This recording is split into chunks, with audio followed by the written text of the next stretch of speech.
Las confesiones del criminal John Kerry. La guerra contra Siria es la primera que se prolonga por más de 6 años en plena era numérica. Numerosos documentos que deberían haberse mantenido en secreto ya han sido publicados. Aunque han aparecido en diferentes países, de manera tal que la opinión pública no tiene conciencia de ello, esos documentos ya permiten en este momento reconstruir la secuencia de los acontecimientos. La publicación de una grabación de declaraciones que John Kerry hizo en privado, en septiembre de 2016, revela la política del Departamento de Estado y obliga a todos los observadores, incluyéndonos a nosotros, a revisar sus análisis anteriores. La difusión en The Last Refuge de la grabación completa del encuentro que el secretario de Estado John Kerry sostuvo con miembros de la Coalición Nacional, Oposición Siria en el Exterior, el 22 de septiembre de 2016, en los locales de la Delegación de los Países Bajos ante la ONU, pone en tela de juicio todo lo que todos creían haber entendido sobre la posición de Estados Unidos hacia Siria. Primeramente, creímos que si bien Washington había iniciado la operación conocida como Primavera Árabe para derrocar los regímenes laicos en beneficio de la hermandad musulmana, luego había dejado a sus aliados emprender solos la Segunda Guerra contra Siria, a partir de julio de 2012. Y que estos aliados perseguían sus propios objetivos, la recolonización, en el caso de Francia y Reino Unido. La conquista del gas, para Qatar. Expansión del wahabismo y venganza posterior a la guerra civil libanesa, para Arabia Saudita.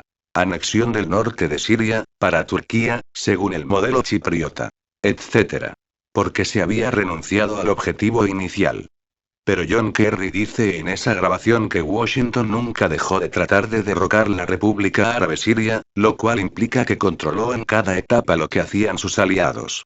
De hecho, durante los 4 últimos años, los yihadistas han sido dirigidos, armados y coordinados por el Allied Landcom, el mando de las fuerzas terrestres de la OTAN, con sede en la ciudad turca de Esmirna. En segundo lugar, John Kerry reconoce que Washington no podía ir más lejos por causa de 2 factores, el derecho internacional y la posición de Rusia. Entendámonos bien, Estados Unidos no dejó nunca de ir demasiado lejos. Destruyó la mayor parte de la infraestructura siria vinculada a la industria del petróleo y el gas, usando como pretexto la lucha contra los yihadistas, lo cual corresponde al derecho internacional, pero lo hizo y sin invitación ni autorización del presidente Assad, lo cual viola el derecho internacional. Sin embargo, Estados Unidos no se atrevió a desplegar sus tropas en suelo sirio ni a combatir abiertamente, como lo hizo en Corea, en Vietnam y en Irak. Para eso, optó por poner a sus aliados en primera línea, aplicando el leadership from behind, o sea el liderazgo desde atrás. Y apoyar, sin mucha discreción, grupos de mercenarios, como hizo en Nicaragua en los años 1980, aún exponiéndose a ser condenado por la Corte Internacional de Justicia, el Tribunal Interno de la ONU.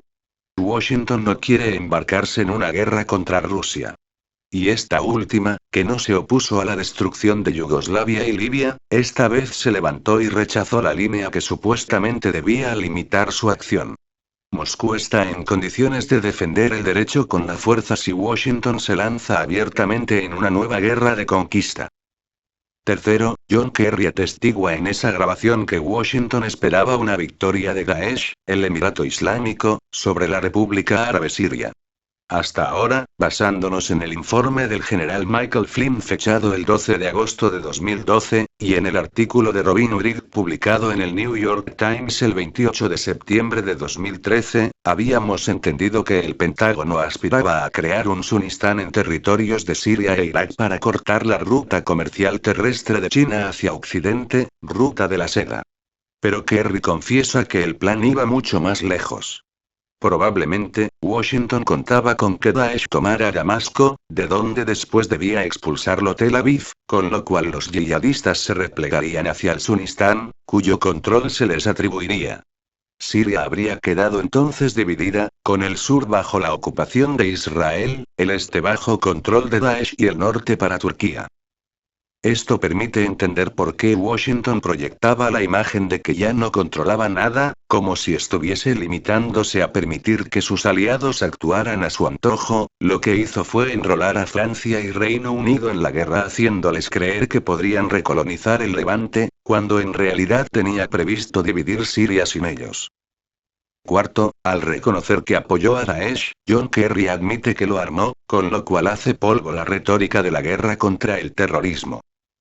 Sabíamos, desde el atentado del 22 de febrero de 2006 contra la mezquita Al-Askari, en Samarra, Irak, que Daesh, inicialmente denominado Emirato Islámico en Irak, había sido creado por el director nacional de la inteligencia estadounidense, John Negroponte, y por el coronel James Steele, siguiendo el esquema de lo que ya habían hecho a principios de los años 1980 en Honduras, para acabar con la resistencia iraquí y desatar una guerra civil.